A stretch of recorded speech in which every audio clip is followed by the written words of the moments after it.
आदरणीय बंधुओं, माताओं व मेरी प्यारी बहनों, राधे राधे। आपका हमारे YouTube चैनल पर बहुत बहुत स्वागत है। बंधुओं, आज हम इस वीडियो में निर्जला एकादशी व्रत की विधि, महत्व और व्रत कथा सुनेंगे। कथा सुनने के बाद आप हमारे चैनल को सब्सक्राइब करें, बेल आइकन को प्रेस करें ताकि हमारी वीडियो की नोटिफिकेशन सबसे पहले आप तक पहुंचे। वीडियो को शेयर व लाइक भी जरूर करें। बंधुओं, हमारे हिंदू धर्म में एकादशी व्रत का अत्यधिक महत्व है। एक वर्ष में 24 एकादशियां होती हैं। अधिक मास आने पर इनकी संख्या बढ़कर 26 हो जाती है। प्रत्येक एकादशी का अपना अलग महत्व है, परंतु ज्येष्ठ माह के शुक्ल पक्ष में आने वाली एकादशी निर्जला एकादशी के नाम से जानी जाती है, जो कि इस वर्ष 2020 में 2 जून दिन मंगलवार को है। इसे भीमसेनी एकादशी भी कहा जाता है, क्योंकि वेद व्यास जी के कहने पर पांडु पुत्र भीमसेन ने इसे धारण किया था। शास्त्रों के अनुसार इस एकादशी को धारण करने वाला मनुष्य दीर्घ आयु, सुख, सौभाग्य को भोगता हुआ अंत में मोक्ष को प्राप्त करता है। यह एकादशी बिना जल पिए रखी जाती है। इस एकादशी का व्रत करने से वर्ष की 24 एकादशियों का फल एक साथ प्राप्त होता है। इस व्रत को धारण करने वाला व्रती सुबह जल्दी उठ स्नान आदि कार्यों से निवृत्त हो स्वच्छ वस्त्र धारण करे। घर में बने मंदिर के समक्ष खड़ा होकर श्री हरि को प्रणाम करता हुआ अपने व्रत का संकल्प ले और निर्विघ्न व्रत की पूर्ति के लिए भगवान से प्रार्थना करे।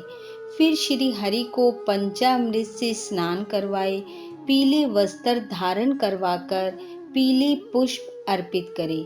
रोली, मोली, गुड़, लौंग, इलायची, सुपारी, चंदन, मिष्ठान से भगवान का पूजन कर धूप दीप सहित आरती करे। एकादशी व्रत कथा सुने। पूरा दिन श्रद्धा भाव से ओम नमो भगवते वासुदेवाय मंत्र का जाप करें। बंधुओं, इस दिन किए जाने वाले दान का भी बहुत महत्व होता है। जल से भरा घड़ा, सफेद वस्त्र, हाथ वाला पंखा, चीनी, मौसमी फल दक्षिणा सहित ब्राह्मण को दे।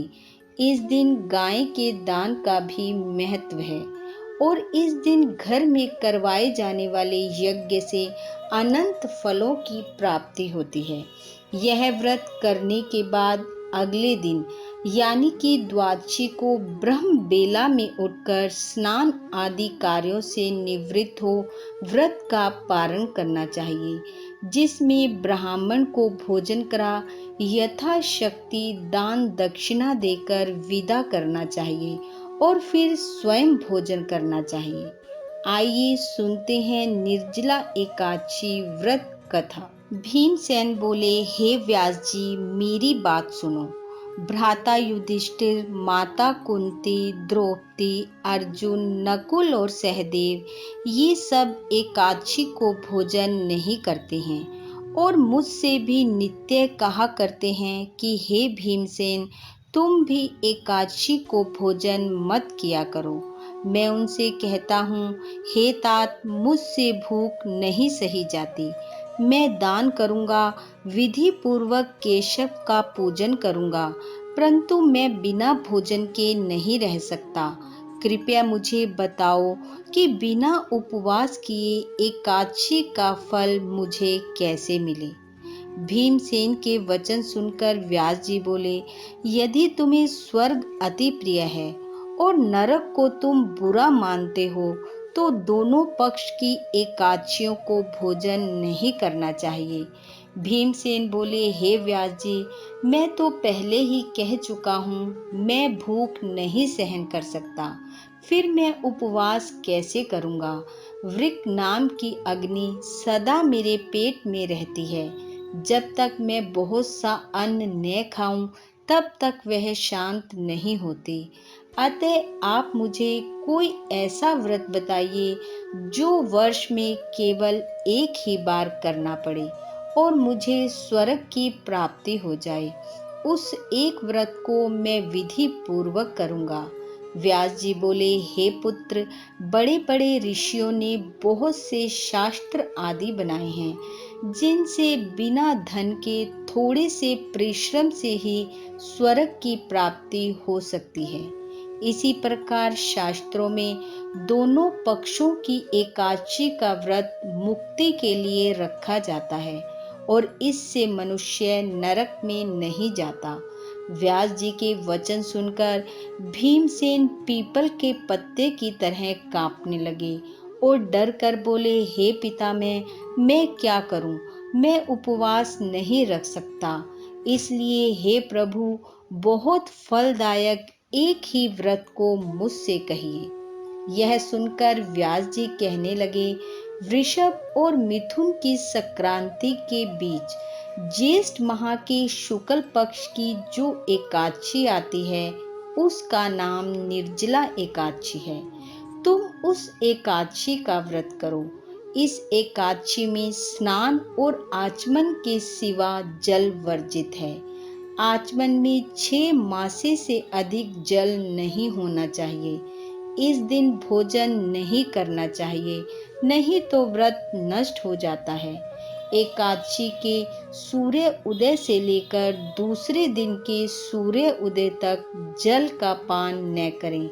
ऐसा करने से 12 महीनों की एकादशी का फल उसको बिना यत्न के ही मिल जाता है जो इस एकादशी को धारण करता है। फिर द्वादशी को सुबह स्नान कर ब्राह्मणों को दान देना चाहिए। फिर व्रत करने वाला कृतकृत्य होकर ब्राह्मणों सहित भोजन करे।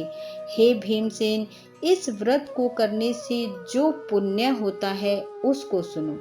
साल भर में जितनी एकादशी होती हैं उनका फल इस एकादशी के व्रत करने से मिल जाता है, इसमें कोई संदेह नहीं है। शंख चक्र गदाधारी कृष्ण भगवान ने मुझसे कहा कि सब धर्मों को छोड़कर मेरी शरण में आओ।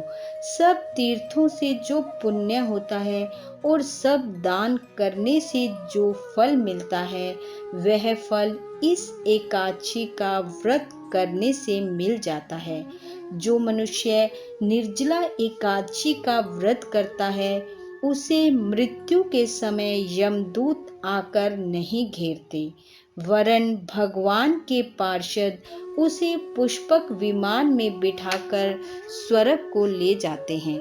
अतः संसार में सबसे श्रेष्ठ निर्जला एकादशी का व्रत है, इसलिए यत्न के साथ इस व्रत को करना चाहिए। इस प्रकार व्यास जी के कहने पर भीमसेन ने निर्जला एकादशी का व्रत किया। इस तरह जो मनुष्य श्रद्धा भाव से युक्त होकर पापों को दूर करने वाली, सुख समृद्धि को देने वाली इस एकादशी का व्रत करता है, कथा को सुनता और सुनाता है, वह श्री हरि की कृपा से सब पापों से छूटकर परम पद को प्राप्त करता है। भगवान विष्णु की कृपा आप व आपके परिवार पर सदैव बनी रहे। इन्हीं शुभकामनाओं के साथ आप सबका बहुत बहुत धन्यवाद। राधे राधे।